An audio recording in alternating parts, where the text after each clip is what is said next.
आज परिवर्तन की नेतृत्वशाला का तीसरा दिन है। पहले दिन इसकी भूमिका के बारे में बताया गया था।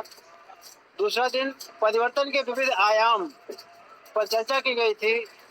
आज का टॉपिक है परिवर्तन की नेतृत्वशाला के अंतर्गत बताया जाएगा चरित्र में परिवर्तन। यह एक पारिवारिक वार्तालाप है जिसमें हम लोग अपने प्रश्न पूछ सकते हैं, अपने अनुभव साझा कर सकते हैं। हम सबके बीच में उपस्थित है हमारे गुरुदेव आदरणीय श्री सुब्रत त्रिपाठी। सर निवेदन करेंगे इस विषय पर अपना अनुभव और मार्गदर्शन प्रदान करें। उसके बाद अन्य साथियों के जो भी सवाल होंगे उसको लिए जाएंगे। गुरु जी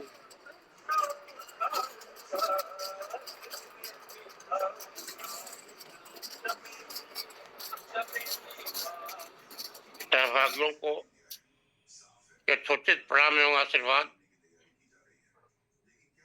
एक चीज हमें आपको समझनी होगी कि हमारी आपकी धारणा है चरित्र क्या है, इसके बारे में क्या। दो शब्दों के साथ हमारे भारतवर्ष और शायद बड़ी जाती हुई है। एक तो है चरित्र और दूसरा है ईमानदारी।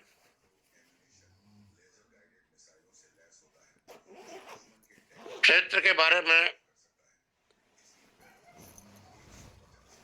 हम भारतीयों की जनसामान्य की धारणा है वह केवल शारीरिक चरित्र तक सीमित रह गई है, ब्रह्मचर्य या व्यभिचार तक सीमित रह गई है, जबकि चरित्र का यह अर्थ नहीं है। चरित्र के अर्थ की व्याख्या करते हुए परम पूजनीय श्री गोलवलकर जी ने लिखा है कि कोई भी वाद अच्छा या बुरा नहीं होता है, अगर चरित्र है तो कोई भी वाद सफल हो सकता है अगर राष्ट्रीय चित्र सही है। जर्मनी ने हिटलरशाही के अंदर तरक्की करके आसमान छू लिया। इटली ने फांसीवाद के अंदर तरक्की कर ली। इंग्लैंड ने प्रजातंत्र के अंदर इतनी तरक्की की कि उसके राज्य में सूरज नहीं डूबता था। अमेरिका ने प्रजातंत्र के अंदर तरक्की की। रूस और चीन साम्यवाद के अंदर तरक्की करके महाशक्ति बन गया। और यहाँ तक कि जापान ने गुलामी के दौरान, जबकि अमेरिका में मैकार्थर लगातार दहाड़ रहा था सेनापति और एटम बम भी झेल चुका था नागासाकी हिरोशिमा पर, और एक तरह से वर्चुअली हाँ में हाँ अमेरिका को संभालनी पड़ती थी, लेकिन उस गुलामी के अंतर्गत भी उसने प्रगति की पराकाष्ठा को चूम लिया। अगर राष्ट्रीय चरित्र है तो कुछ भी उपलब्ध किया जा सकता है। चरित्र के मतलब यह होते हैं कि हम किसी चीज के प्रति क्या करेंगे, क्या सोचेंगे, हमारी क्या सोच है, यह स्पष्ट हो। हिटलर ने अपने ढंग से इसको इस तरह से कहा है कि चरित्र के मतलब है कि किन परिस्थितियों में किसका क्या निर्णय होगा, यह अगर पहले से समाज को विदित हो तो यह उसका एक चरित्र है। जैसे सांप को लात से छुएंगे सांप काटेगा। अगर किसी पर आपको एक्शन लगे तो उसका क्या प्रतिशत होगा। आग में हाथ डालेंगे आग जलाएगी, ये आग का चरित्र है। पानी से चलता रहेगा, यह पानी का चरित्र है। चरित्र के मतलब है कि आपका उस परिस्थिति में क्या निर्णय होगा। जैसे पानी का चरित्र अलग है, वायु का चरित्र अलग है। चरित्र के मतलब है इनहेरेंट क्वालिटीज, इनहेरेंट कैरेक्टरिस्टिक्स। इसी तरह ईमानदारी हमारे यहाँ भारत में आर्थिक ईमानदारी से उसका मतलब लिया जाता है। कोई एक आदमी अगर पैसा नहीं रहता लोग उसे ईमानदार कहेंगे, भले ही वह किसी अन्य कारण से अन्याय कर रहा हो, चाहे जातिगत भावना के नाते, क्षेत्रगत भावना के नाते, धार्मिक भावना के नाते। अगर कोई आदमी अन्याय कर रहा है और गलत निर्णय ले रहा है और उसके निर्णयों से अगर क्षति हो रही है किसी व्यक्ति को, समाज को, राष्ट्र को, देश को, तो आदमी ईमानदार किस बात का है। लेकिन एक आर्थिक ईमानदारी, कोई हम ईमानदारी मान बैठे हैं, तो चरित्र की इस परिभाषा में कि हम कब क्या करेंगे, यह एक बड़ा गंभीर विवेचन है। इसमें भी निरंतर परिवर्तन आते रहते हैं। धर्मयुद्ध की बात महाभारत में उठी, लेकिन उसी धर्मयुद्ध में सारे छल प्रपंच षड्यंत्र दोनों ही पक्षों द्वारा संपन्न हुए। विशेष परिस्थितियों में विशेष निर्णय लेने पड़ते हैं। स्वयं राम ने बाली को पीछे से प्रहार किया, जो क्षत्रिय धर्म के प्रतिकूल था, लेकिन जब बाल सामने वाले के बल खींचने का आगा, तो इसके अलावा विकल्प क्या था। चारित्रिक अवधारणाओं में हम कब क्या निर्णय लें, इस अवधारणा में समय समय पर परिवर्तन आते रहते हैं। द्रौपदी के लीजिए, चरित्रहरण पर उसने अपनी निष्ठा अपने पतियों के प्रति बरकरार रखी। उन्हीं परिस्थितियों में हम लोग विक्रमादित्य को भी सम्मान करते हैं। विक्रमादित्य का क्या निर्णय रहा, चंद्रगुप्त विक्रमादित्य का, जब उसके बड़े भाई रामगुप्त ने यह निर्णय ले लिया कि शकों के हमलों को दूर रखने के लिए, शकों के आक्रमण से देश पहुंचाने के लिए, जब भारत के सम्राट रामगुप्त ने निर्णय लिया कि वह अपनी पत्नी ध्रुवसामनी को शक सम्राट को सौंप देगा, सवेरे भेज देगा, तो कुछ विश्वस्त लोगों की सहायता से जनता की आकांक्षाओं के अनुरूप चंद्रगुप्त ने अपने बड़े भाई रामगुप्त की उसकी पत्नी ध्रुवसामनी के सहयोग से हत्या कर दी और ध्रुवसामनी चंद्रगुप्त की पत्नी बनकर के भारत की साम्राज्ञी बनी और चंद्रगुप्त ने शकों को विनष्ट कर दिया, भगा दिया। जो भारत में है उनको भारत में अपने समाज में, संस्कृति में उनका ऐसा मिला लिया कि कोई जान ही नहीं सकता कौन क्या है।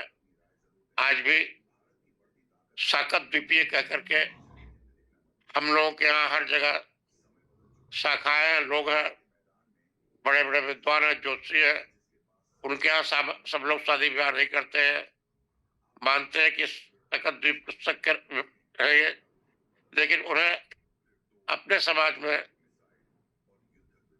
जिस रूप में ब्राह्मण, क्षत्रिय, वैश्य, शूद्र, पूरे वर्णाश्रम व्यवस्था में उनका ऐसा मिलन हुआ कि आज कोई अलग से देश का निवासी नहीं दिखता है। अब ध्रुवसामनी को भी इस लायक समझा गया कि स्वयं जयशंकर प्रसाद जी ने उसके महिमा मंडन में ध्रुवसामनी नाटक लिखा। जयशंकर प्रसाद जी कोई साधारण और हल्के लेखक नहीं है, एक टॉप लेखकों में है। द्रौपदी का भी एक युग विशेष के हिसाब से अपना सम्मान है और उन्हीं परिस्थितियों में पड़ी हुई ध्रुवसामनी का अपना एक अलग सम्मान है। यह होता है चरित्र का परिवर्तन। जब हमारा निर्णय रहा है, रघुवंश का निर्णय रहा है, परंपरा रही अरिकुल अभिनव वृद्ध बालकों को सताए, लेकिन जब ताड़का सामने आती है तो महर्षि विश्वामित्र उस रघुवंश के चरित्र में बदलाव लाते हैं और ताड़का का वध होता है। इसी परंपरा का अनुसरण करते हुए शूर्पणखा की नाक कान कट जाती है। अबला स्त्री होने का मतलब यह नहीं है कि अगर वह परिस्थितियां विषम कर दे, एक राक्षसी प्रवृत्तियों का अनुकरण करे, तो उसके अत्याचारों को सहन किया जाए। देश में गुरु गोलवलकर जी कहते हैं कि अगर नमक का ही चरित्र चला गया तो किसी को किसी चीज को नमकीन कैसे करोगे। अगर मिठाई का ही स्वाद चला गया, मिठाई का ही चरित्र चला गया, तो किसी चीज को आप मिठास कैसे लाएंगे उसको। उसी तरह से अगर चरित्र चला गया, राष्ट्रीय चरित्र चला गया, तो कोई भी वाद हो, कितनी भी अच्छी व्यवस्था हो, कितना भी अच्छा संविधान हो, कितना भी अच्छा कानून हो, अगर चरित्र नहीं है तो कुछ नहीं है।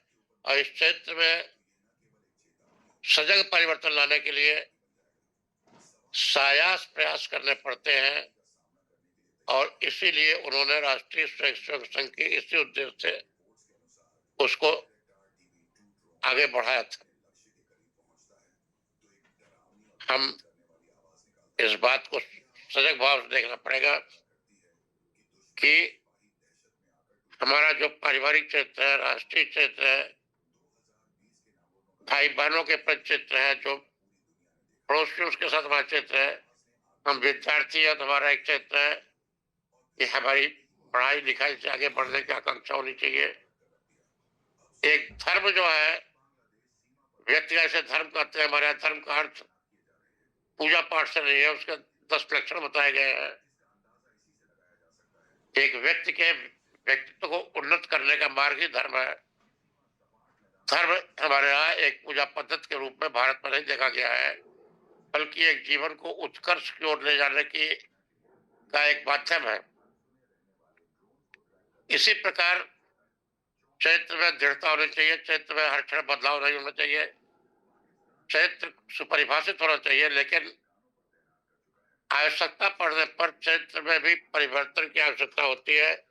राष्ट्रीय कवि योगी ने लिखा है, रचते कूदो चक्र ले धाये भीषम और, रचते कूदो चक्र ले धाये भीषम और, अरे पतित कब गाओगे वापटता की छोर। देशवासियों से उद्बोधित करते हुए कहा है कि हिंसा अहिंसा कोई चीज चरित्र आगे नहीं आता, अवसर के अनुरूप निर्णय दिया जाता है। रचते कूदो चक्र ले धाये भीषम और, भगवान कृष्ण भगवान कृष्ण प्रतिज्ञाबद्ध थे। अरे भाई बगल से चल जाओ। भगवान कृष्ण प्रतिज्ञाबद्ध थे, बगल कर चल जाओ। भाई आनंद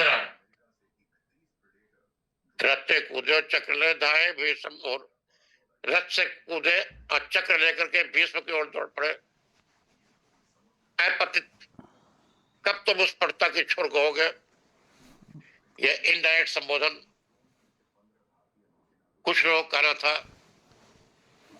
कि गांधी जी की अहिंसा के ऊपर उन्होंने कटाक्ष किया था कि भगवान कृष्ण तो प्रतिज्ञाबद्ध थे कि हथियार नहीं उठाएंगे, लेकिन जब देखा कि भीष्म ने अपने बाणों से बिल्कुल पाट दिया युद्धस्थल को और धर्म के युद्ध में धर्म की पराजय हो जाती, अगर भीष्म हथियार पर न रखवाया गया होता, तो उन्होंने रथ से कूद करके चक्र को निकाला, प्रकट किया और भीष्म हाथ जोड़ करके हथियार रख करके खड़े हो गए। यह भी एक चरित्र था। चरित्र का मतलब यह नहीं है एक निर्जीव चीज की तरह से वह अकड़ हो, उसमें चरित्र में लचीलापन होना चाहिए। अवसर के अनुरूप चरित्र को बदलने को चरित्रहीनता हम नहीं कर सकते। चरित्र को अवसर के अनुरूप समायोजित करना चाहिए। थोथी प्रतिज्ञाओं में बंध करके हम या मानदंडों में बंद करके हम नहीं रह सकते। कब क्या निर्णय होगा, ये हमें अपने विवेक से अवसर के अनुरूप चुनना होगा। ये मेरी क्षेत्र के परिवर्तनशील होने या दृढ़ होने के बारे में मेरी अवधारणा थी। जैसा मैंने व्याख्या किया, इस पर सहमत हो सकती है, असहमत हो सकती है।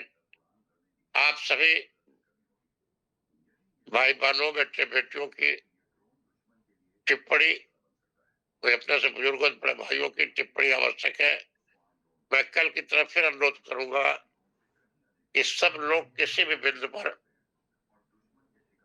अपने विचारों को अभिव्यक्ति अवश्य दें, क्योंकि इसी से ही किसी समारोह की शोभा बढ़ती है।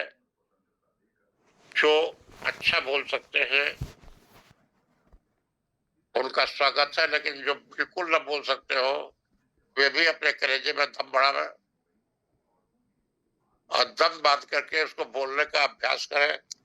अपनी वाणी को अभिव्यक्त करके ही आप दूसरों को अपने साथ ला सकते हैं, सन्मान पा सकते हैं, अपने साथ सहभागी बना सकते हैं। धन्यवाद। जय हिंद, जय भारत। ठीक, बहुत बहुत धन्यवाद गुरु जी। जो चीजें आपने एक्सप्लेन की है हम सबके लिए अनुकरणीय है। हमारे बीच में अन्य साथीगण उपस्थित हैं और उनके भी अनुभव लेंगे, उनके कुछ प्रश्न होंगे तो लेंगे। आदरणीय अनिल जी, निवेदन है कि कुछ प्रश्न हो तो अपना प्रश्न रख सकते हैं। अनिल पाटिल सर। नहीं सर, सर ने बहुत अच्छा समझाया।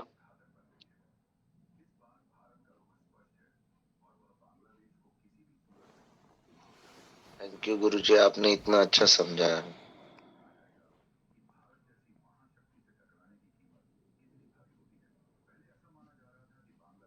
ठीक, बहुत बहुत धन्यवाद सर।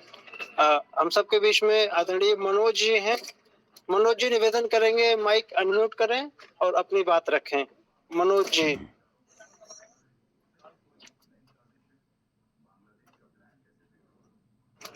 शायद तकनीकी जानकारी का अभाव है। हम सबके बीच में आदरणीय डॉक्टर वीके सिंह सर हैं, नाविक के नाम से जुड़े हुए हैं। सर को सादर प्रणाम। सर उपरोक्त विषय पर अपना अनुभव भी साझा करें और टिप्पणी प्रस्तुत करें। आदरणीय डॉक्टर वीके सिंह सर। यानी जो एक सज्जन प्रश्न किए थे सुल्तानपुर के थे, तो उनके समझ में आ गया? Yes sir, yes sir. समझ में आ गया जी कि आप कैसे सेवा करेंगे? जी जी जी। और कोई प्रश्न? प्रश्न सर वही जो आपने बताया था कि पहले तो आपने कहा था कि किस तरीके से आप वैसे भी फल बांट सकते हैं, तो लेकिन हाँ, एक एनजीओ बनाकर करेंगे तो वो एक एनजीओ को जाएगा कि हाँ लोग जानेंगे कि एनजीओ वाले आए थे, उस चीज़ को जो है ऐसा करके गए, या जो भी चीज़ें एनजीओ वहाँ वाले पर। आए थे, ट्रस्ट वाले आए थे, सोसाइटी वाले आए थे, स्कूल वाले आए थे। एनजीओ एनजीओ का मतलब होता है non government organisation, non governmental organisation. और ठीक है। जी जी असहकारी, असरकारी, असरकारी। जी नॉन गवर्नमेंटल मतलब क्या होगा? असरकारी। जी जी सर। एक तो सरकार फल बांटती है, आधा फल सड़ा होता है, आधा ऐसा होता है, वैसा होता है। जी जी आप फल बांटेंगे तो एनजीओ का नाम थोड़ा सा आजकल खराब हो गया है। तो आप तो बोलो कि हम जो है सर असरकारी संगठन है, स्वैच्छिक संगठन है, वीओज है, वॉलेंटरी ऑर्गेनाइजेशन है। अब इसके 2500 नाम हो गए हैं। जी ठीक है। जी जी जी तो वो ऐसे होता है, वैसे आप कर सकते हैं। ठीक है। जी बिल्कुल सर, बहुत बहुत धन्यवाद सर। आपको यदि उसको कॉपी चाहिए, रजिस्ट्रेशन कैसे होता है उसका स्मृति पत्र चाहिए, यदि आप एक दो लोग मिल के करना चाहते हैं, स्वयं करना चाहते हैं, तो वो भी आपको उपलब्ध करा दिया जाएगा। ठीक है ना? जी तो ये पूरा कंसल्टेंसी सेल है यहाँ पे। तो इस तरह से ये सब काम यहाँ होता रहता है। जी जी नहीं, वो सर चर्चा चल रही थी तो। ऐसा नहीं है कि कोई यहाँ पे वो बहुत बड़ा चार्टर्ड अकाउंटेंट भी हमारे पास है, लेकिन ये नहीं है कि बहुत बड़ा अमाउंट लगता है और बड़ा ये वो, कोई ऐसा नहीं है। जी, जी, जी। राय सब देने में ये सब स्वैच्छिक जगत को बढ़ावा देने के लिए काम किया जाता है।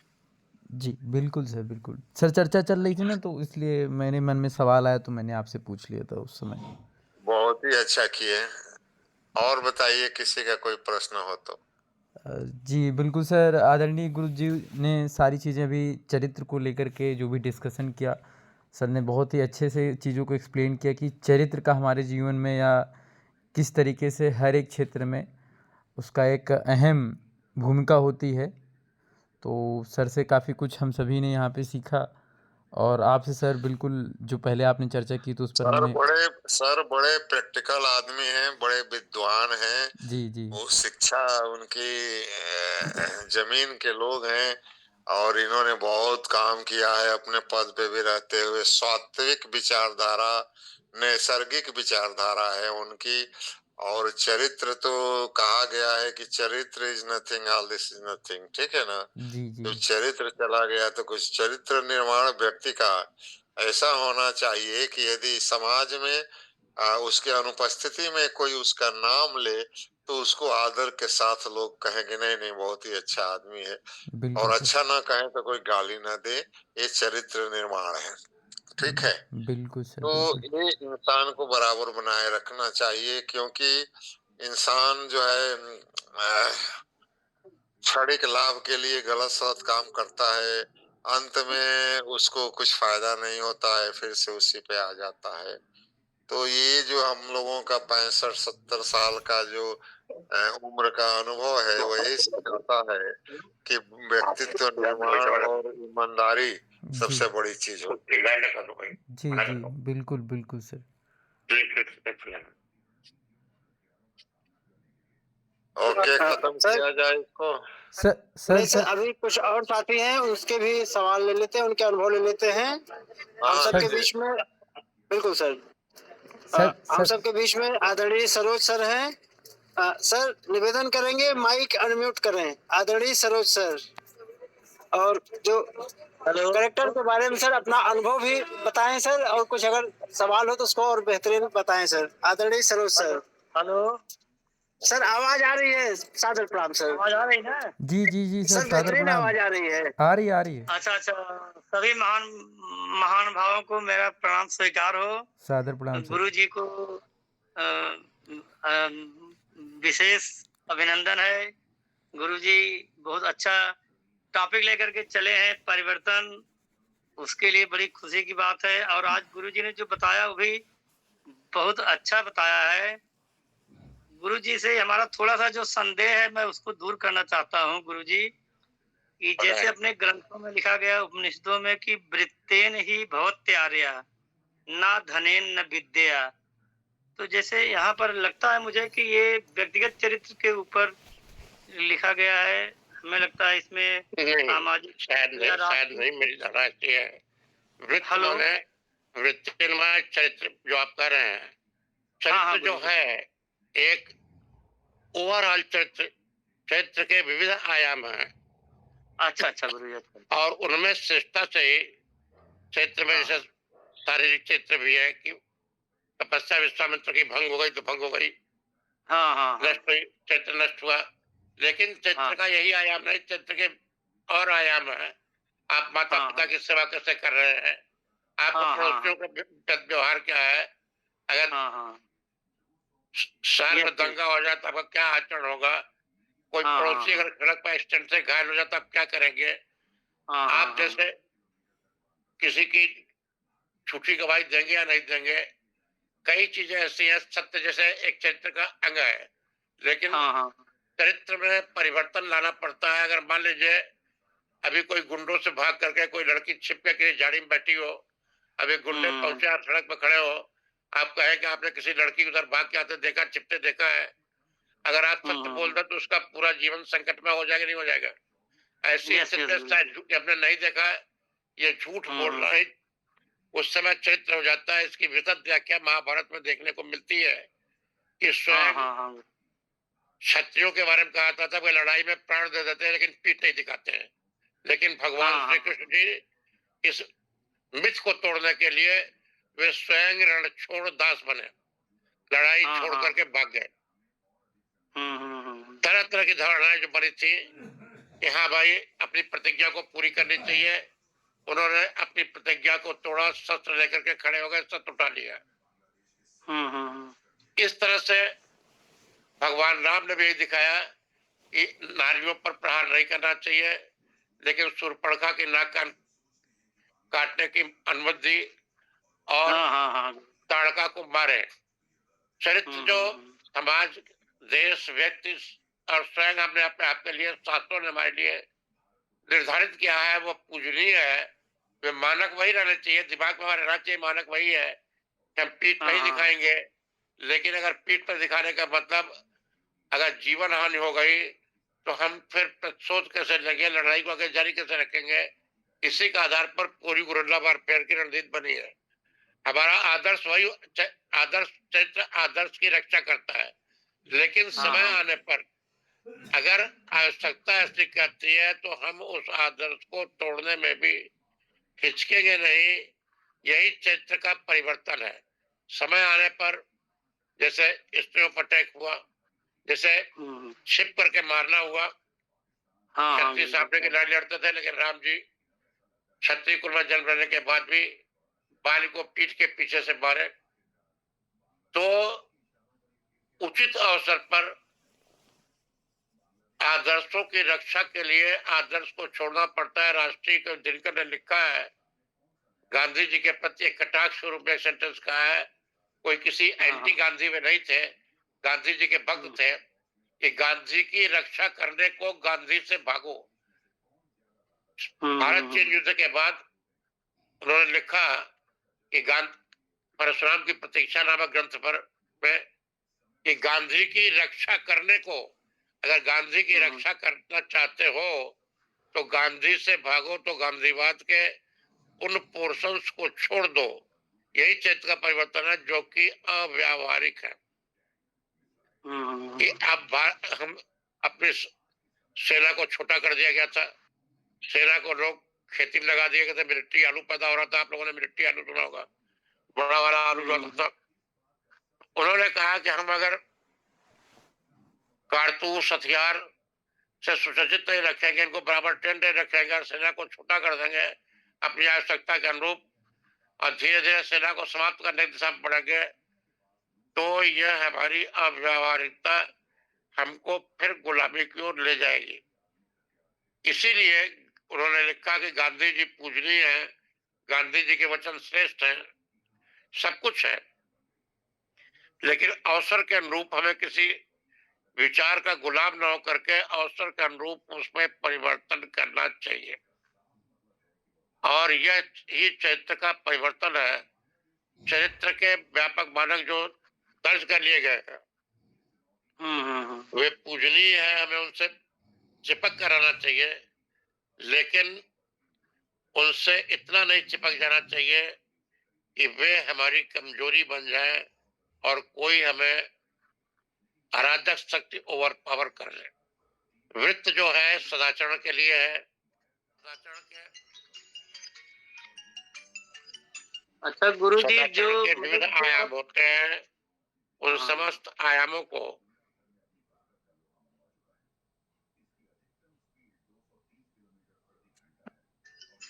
हेलो हेलो हेलो हाँ, आवाज आ रही गुरुजी। हेलो उन समस्त आयामों को साकार करने के लिए हमें अपने चरित्र में समय समय पर यथोचित वातावरण और परिवेश के अनुसार प्रयास करना चाहिए। ठीक गुरुजी, ठीक। तो गुरुजी, जो हमारे यहाँ जो आप बता रहे थे बीच में 10 धर्म लक्षणों में, तो क्या उसको संस्कार का एक व्यापक आयाम माना जा सकता है गुरुजी? हेलो हाँ गुरुजी, जो आप अपने भाषण में बोल रहे थे कि जो 10 धर्म के लक्षण है गुरुजी, हाँ हेलो। हाँ, हाँ क्या उनको संस्कार का व्यापक आयाम माना जा सकता है गुरुजी? हाँ, ये पूरे संसार के लिए है, ये केवल हाँ भारत के गुरुजी, लिए हाँ। नहीं है। ये हाँ। हमारे यहाँ धर्म का मतलब है कि व्यक्तिगत पूजा पद्धति नहीं होकर के इस जीवन को कैसे जिया जाए, इस जीवन में कैसा आचरण किया जाए, क्या हमारा कार्य क्षेत्र हो, तो उसको लगते हुए जो 10 कम धर्म लक्षण दिए गए हैं, तो उनके विवेक में जो आया 10 चीजें, वह उन्होंने व्यापक की। इसी तरह अन्य विद्वानों ने, अन्य महापुरुषों ने, अन्य लोगों ने समय समय पर बातें रखी हैं। जो भी आदर्श रखे गए हैं वे आदर्श पूज्य है, लेकिन उन आदर्शों से चिपक करके मान लीजिए कि गांधीवाद से अगर हम इतना चिपक जाए कि हम पूर्ण अहिंसा पा जाए, हम देश की फौज को डिसबैंड कर देंगे, पुलिस रखेंगे नहीं, फौज रखेंगे नहीं, तो क्या देश चल पाएगा? इसी तरह से मानक है कि ठीक है, महिलाएं पूजनीय है, उनके प्रति हाथ नहीं उठाना चाहिए, महिलाओं के प्रति हिंसा नहीं होनी चाहिए, ये सारी बातें ठीक है। लेकिन अगर महिला तड़का बन जाती है तो क्या किया जाएगा? अगर वो शूर्पणखा बन जाएगी तो क्या किया जाएगा? इसी तरह से आवश्यकता के अनुरूप हमें अपने आप को ढालना चाहिए। यही काम भीष्म नहीं कर पाए, जिसकी वजह से वे युद्ध में हार गए और सरसैया पर पहुंचे। उन्होंने प्रतिज्ञा की थी, हस्तिनापुर के प्रति निष्ठा की, लेकिन हस्तिनापुर के प्रति निष्ठा का यह भी तो एक अंग था कि हस्तिनापुर की पुत्रवधू भरी सभा में उसका चीरहरण न हो, इस पर वे नहीं बोल पाए। ठीक है, हस्तिनापुर के नरेश में अपने पिता की छवि देखेंगे, लेकिन यह भी तो एक था कि हस्तिनापुर के सम्मान की रक्षा भी करेंगे। क्या यह हस्तिनापुर के सम्मान का एक अंग नहीं था? इसी तरह से चरित्र की दृढ़ता भीष्म की ही प्रशंसनीय थे। आज भी हम लोग भीष्म को जल चढ़ाते हैं, पिता को जल देते समय, बाबा को जल देते समय। भीष्म एकमात्र ऐसे व्यक्तित्व है सांसारिक जिनको कि जल दिया जाता है सभी के द्वारा, उनकी महानता मानी जाती है। लेकिन कहीं ना कहीं वे अपने चरित्र पर दृढ़ रहे, तो चरित्र की दृढ़ता भी उनके व्यक्तित्व के लिए बाधक हो गई, क्योंकि चरित्र के पर दृढ़ता न हो करके उचित अवसर पर उसमें लचीलापन होना चाहिए, परिवर्तन होना चाहिए। जो भी हमें बुजुर्गों ने सिखाया है, जो भी हमें संस्कार मिले हैं, जो भी हमारी संस्कृति और परंपरा है, अगर हम उसको अवसर के अनुरूप उसमें परिवर्तन नहीं लाते हैं तो हम अपने अस्तित्व को खो देंगे। हो सकता है कि इन परिस्थितियों में वे बातें बनी हो। आज जितनी भी बातें हम लोग कहते हैं तरह तरह की बातों के बारे में, कि पाखंडता, ढोंगता, कि हाथ धो के खाओ, पैर धो के खाओ, कुल्ला करो, भंजन करो, सफाई करो, किसी को छुओ मत, अपवित्र स्थल को, ये सारी चीजें जब कोरोना का युग आया तो ये सारी चीजें अपने आप स्वीकार्य हुई कि नहीं हुई? लोग डिस्टेंस बना रखते थे। हो सकता है उस समय साइंस के ऐसे आयाम डेवलप्ड रहे हो कि उनको इस चीज का, इन चीजों की गुणवत्ता का ज्ञान रहा हो, जिसको बाद में परंपरा में घिसते पिटते क्षेत्र के आधार पर, जाति के आधार पर, अन्य चीज के आधार पर छुआछूत रह गया। जबकि छुआछूत जो रहा हो वह स्वयं अपने परिवार के सदस्यों तक से छुआछूत किया जाता है। जैसे कि क्या कारण रहे होंगे, क्या उनके अनुभव रहे होंगे, हाँ जब अनुभव आया कि हाँ यह गलत हो रहा है, कि क्षेत्र के आधार पर, जाति के आधार पर, धर्म के आधार पर हो रहा है, तो उसको जिन लोगों ने दूर किया वह भी सही था। लेकिन हम उसे चिपके रहे कि नहीं हमें कोरोना हो जाएगा, लेकिन हम सबके साथ बैठ के खाएंगे, सबके सफाई नहीं करेंगे। करने का मतलब किसी भी आचार पर, चाहे उसके पक्ष में हो चाहे विपक्ष में हो, दृढ़ता आवश्यक है आज किसी भी सिद्धांत के लिए। लेकिन दृढ़ता का मतलब नहीं है कि उसमें लोच न हो, दृढ़ता का मतलब नहीं है कि आवश्यकता के अनुसार परिवर्तन न किया सके। जैसे भीष्म ने निर्णय लिया है उस निर्णय को कृष्ण ने गलत सिद्ध किया कि इसमें प्रतिज्ञा तोड़ना भी पड़े। जैसे कृष्ण ने प्रतिज्ञा तोड़ा, चक्र को उठा लिया, वैसे ही भीष्म को अगर प्रतिज्ञा तोड़नी भी पड़ती तो उन्हें अपना धनुष उठा करके द्रौपदी के सम्मान की रक्षा करनी चाहिए थी। प्रतिज्ञा का पालन करना एक बहुत अच्छा आदर्श है, लेकिन प्रतिज्ञा का तोड़ना भी उतना ही आवश्यक है चरित्र की रक्षा के लिए।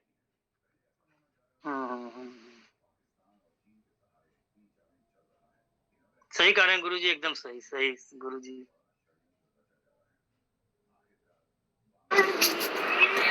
जी बहुत बहुत धन्यवाद सर। आदरणीय बीजेपी चुनाव उपाध्यक्ष जी जुड़े हुए हैं, आपका कोई क्वेश्चन है श्रीमान? बीजेपी जिला उपाध्यक्ष माइक अनम्यूट करें। हेलो, नहीं आवाज आ रही है। आशा मैडम जी, कोई क्वेश्चन है आपके? कुछ पूछना चाहेंगे या कुछ कहना बताना चाहेंगे?